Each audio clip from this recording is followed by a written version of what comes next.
In 2001, I co-authored a paper with Kem Kainer and Jennifer Smith-Brock about the ratio of testers to developers, and that was the paper that he found. That came out of the time period when I had the worst day ever for my professional career. It still has not been topped. That day was the day that I realized that the better I got at my job as a director of quality engineering, the worse I served my company. First of all, that is a counterintuitive realization. But I realized the stronger that our independent quality engineering team got, the stronger our testers got, the more the rest of the organization abrogated their responsibility for quality. And therefore, we were testing more and releasing worse stuff. And I published that as Better Testing, Worse Quality. So that's not what this talk is about, though. This talk is about data, and I want to start with a story from my consulting days. So for a number of years, I ran my own small consulting company, and my job was basically to get on airplanes and go help organizations with their agile transition. And in doing so, I was incorporating a lot of what I learned about how to build quality in and helping a lot with how do we integrate QA in. So that was a big part of my job. But in general, I was there to help with their agile transitions. And one of the things that I did as a consultant was to run these agile transformation simulation workshops where I would get a bunch of people in a room, and we would have the testers are over here, and the developers are over here, and the product managers are over here, and when I was feeling really evil, I would put them in separate rooms. It was always hilarious when they would really hole up in their separate rooms because they loved that. But in any case, this was part of helping them with their agile transformation. There was one customer that I got to work with who I just loved working with because they were small enough that I was able to work with every single one of their development teams, but large enough that they had several of them. And so I got to really get to know the organization as a whole, and they had some interesting and complex problems, and it was just such a joy to work with them on those problems. Now, about midway through the engagement, I was about to run this agile transformation simulation workshop thing for one of the groups. And my executive sponsor, the one who had brought me in as a consultant, warned me, you're going to have a rough time with this group in particular. And I said, oh, okay. Anything I should know up front? And he said, no, just, I'm sorry. And I said, okay. And I ran into somebody else in the hall who had already gone through the workshop and who we had kind of gotten to know each other. And he said, oh, I hear you're working with that group today. Yeah, good luck with that. So I knew walking into this workshop on that day that this was going to be a really challenging one. And now I've faced massive challenges with this workshop. It's organized in we do 4 iterations. Iteration 1, they're all separate, and nobody ever ships. Like I make them ship software, and then I pay them for features, and I play the role of the customer. It's a fairly typical kind of simulation that you would do for an agile transformation thing. And then in subsequent rounds, they own their process, and they're responsible for optimizing for the outcomes that they want. And in owning their process, they inevitably end up reinventing various practices from agile. And so it's a great way to help them learn because they've just basically reinvented agile. So this is kind of fun. But I've had cases where it went off the rails, man. I've had cases where the group didn't ship or make any revenue up until like minute 16 of the 15-minute round for round 4. And then I just basically kind of cheated because if they're so just hung up on failure, they won't learn anything. And so I give them a little taste of success, and then we can retro on what they could have thought about differently. By the way, the most fun one of those was with a group of agile coaches who almost didn't ship.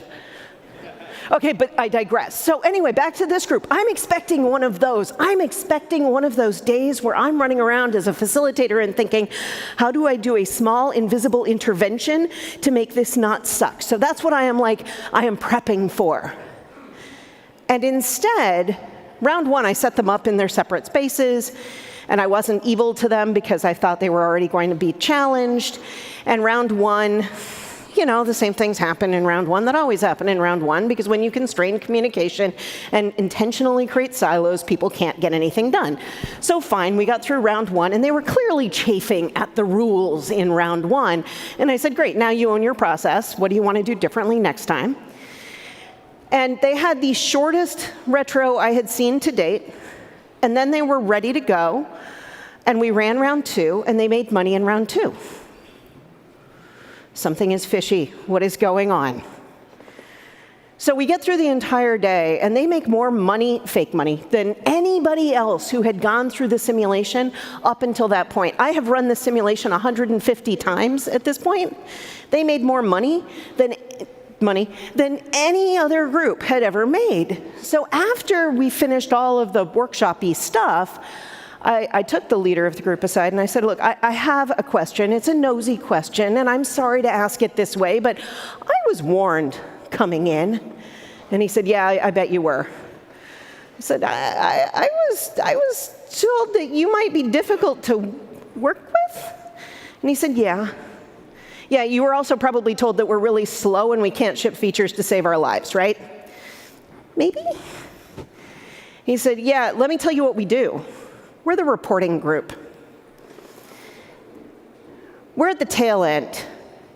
And the business comes to us, and they say to us, we need this feature, and it's based on data that was never collected. And it's really hard to build a feature in a report based on data that you don't have. Yeah. So anyway, that was a great engagement. Let's fast forward.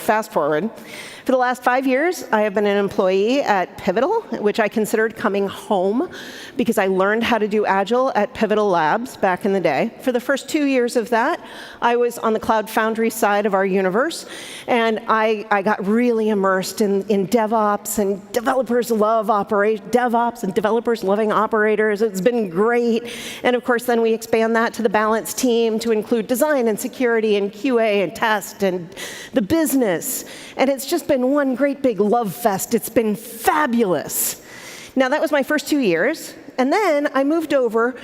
Pivotal has data products as well. And I moved over to the data side of our universe, and where I'm now responsible for Gemfire and in-memory data grid, and for Greenplum, a massively parallel data warehouse. So I was on the data side of things.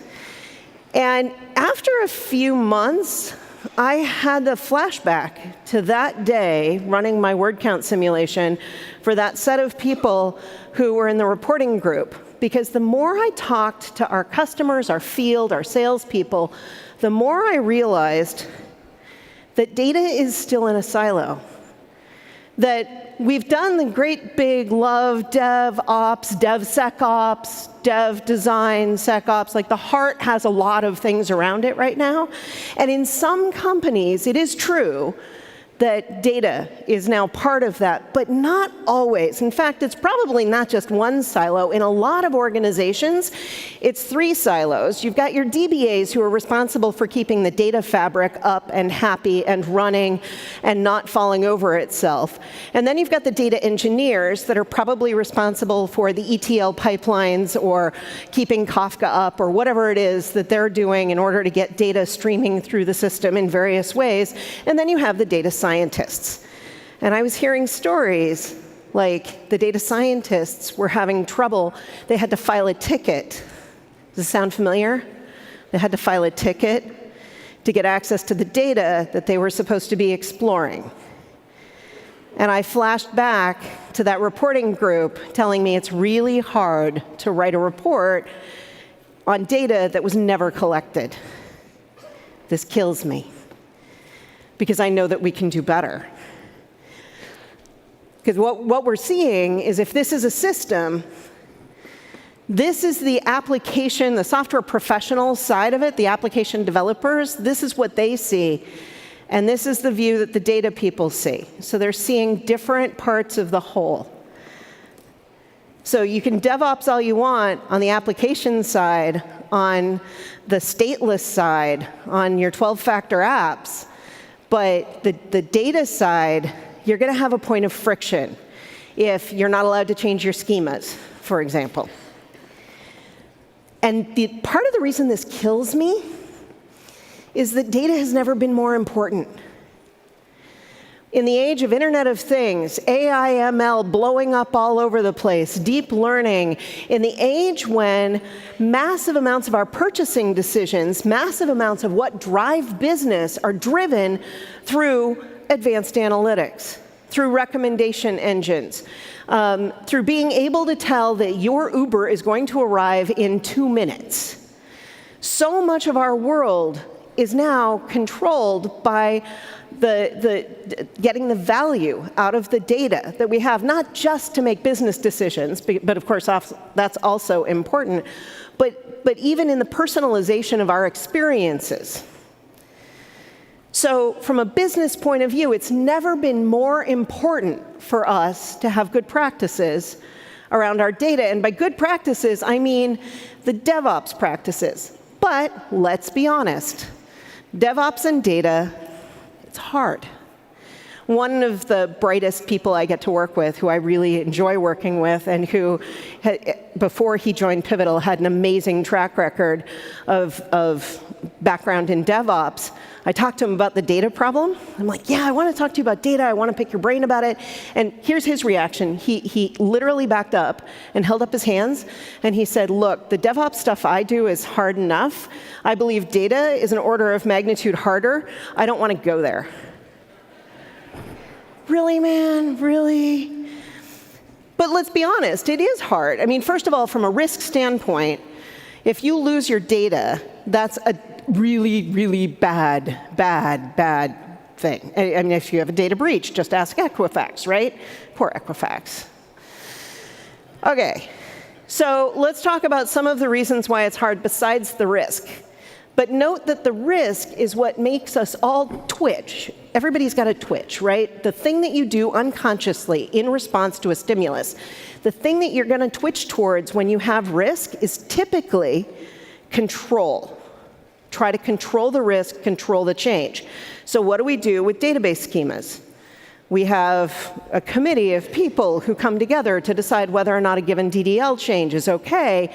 And why do we do that? Probably because it is the hidden, undocumented API between a bunch of systems that are all working against that same database. Governance makes it hard. And I don't just mean governance in terms of like not leaking your data, but things like HIPAA and GDPR all control what you're allowed to do with the data. Even just backstage, I was overhearing, I hope they don't mind that I say this, but I was overhearing someone say, yeah, if we have anybody in Europe, then we have to keep the data in Europe, et cetera. So even just the locality of data becomes a super complicated thing that you have to manage from a governance standpoint. So this makes things hard. Tuning. We ship an enterprise-class, massively parallel data warehouse. It requires some tuning to get it just right for your workload. Like hours and hours and hours and hours to run experiments and figure out which of the various parameter settings you want to set which way to optimize the performance of this thing specifically for your specific workload. So once you get that right, you want to treat that thing like a pet. By the way, that is my dog. Cute, right? So you're going to love it and pet it and hug it, and you are definitely not going to treat it like cattle, right? And for that matter, even just alerting, it is super easy to alert based on the existence or non-existence of a given running process. Try detecting that the cache isn't being refreshed, or that you've got a split brain condition in your cluster. That is much harder to alert on. So these are reasons, some of the reasons why data is hard. It's just hard to move things around. Data is sticky. So data is hard, but at the same time, I look to DevOps and Agile and cloud architectures, and I say, we actually have some solutions. So they are hard, but configuration is code. We all know this. We're at a DevOps conference. So all of those tuning parameters, if we're versioning them and automatically applying them, so as opposed to like, I go tweak a thing, right? but instead I check in the tweak to the thing, and then there's something that automatically reconfigures my cluster, and then I run my performance experiment. If we have the discipline to do that, then we will be able to always recreate that configuration for that cluster. So configuration still is just code, even if it's massively complicated configuration that took weeks to figure out. And for that matter, that whole API problem with the schemas, cloud-native architectures help us solve that problem.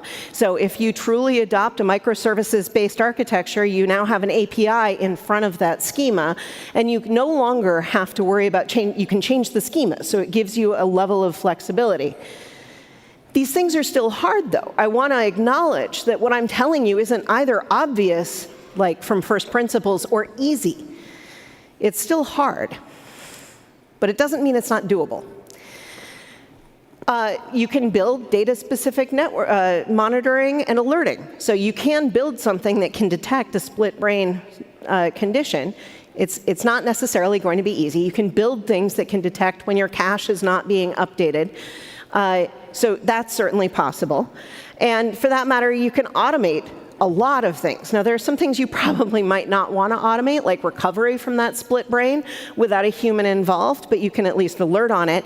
And you can totally automate all of the routine stuff, the routine maintenance. If you're running Postgres, you can automate those vacuums. You can automate the backup and backup. You probably don't want to automate the restore. You can automate any kind of routine user provisioning so that you can get to that self-service world where that data scientist who filed the ticket in the past and would wait 6 weeks to get access to that data warehouse, instead just does whatever the thing is that gets them self-service to that data set that has been scrubbed, cleaned, and now made available on the data platform. This is all certainly possible. Now, if it's possible, I have to wonder why more people aren't doing it. Now, granted, there are people doing it. How many of you in your organizations are doing all of those things? Data is part of your DevOps. 1. Hi, we should talk. OK. So maybe there were 2 and the lights. But so I think the reason that we're not doing it is because of the way we're drawing lines. Now, when you think about it, one of the hardest problems in our field is how do we draw lines? If you're a developer, is that 1 class or 2 classes? Should that be 1 big method, or should you refactor out some private methods as helpers? That's an example of drawing lines. It's hard. If you're looking at your team structure, should this be 1 team or 2 teams? What should those teams be responsible for? That's drawing lines. That's hard. If you're looking at an MVP, where do we draw the line? Now, historically, I have sat in enough rooms where we've said, you know, that super awesome personalization feature or super awesome data analysis feature, recommender, whatever, the thing that would have prompted us to bring the data scientists in, let's just call that phase 2. We'll cut the MVP here. That reporting feature, we'll just cut the MVP here. We'll worry about that later. But that's exactly what happened to the reporting group at that company that I talked about. They weren't ever brought in at the beginning to say, oh, if you want to report on this thing, let's build a walking skeleton. And in building that walking skeleton, we know that the application is going to have to be collecting this data in order to be able to write this report. So when we look at drawing the lines of what's in and out of our MVPs, let's think about bringing some of those data features in so that we can build the data part incrementally. Oops, I just hit the wrong button. I hope nothing blew up. There we go. One of the things I've noticed about silos is that they create a for relationship, silos with dependencies. So if I'm responsible for a thing over here, and you over here are dependent on me, and we're in silos, then we have a for relationship. I do things for you. And the problem with for relationships is that I am doing my interpretation of what I think that you should want, and in the most perverse of those cases, I am doing what I think you should have asked for instead of what you actually asked for. So part of what we have to get to is the with relationship, which says even if we roll up to different managers, even if we have different responsibilities, I'm going to do this with you. I'm going to be part of that team that works with you, which is why my help, the thing that I would like from all of you, is to bring data in, to bring data into the MVPs, to bring your data scientists, your data engineers, your DBAs, any other data specialists you have, bring them into your balanced teams. Because I'm pretty sure some amazing things will result. That's my help. Thanks.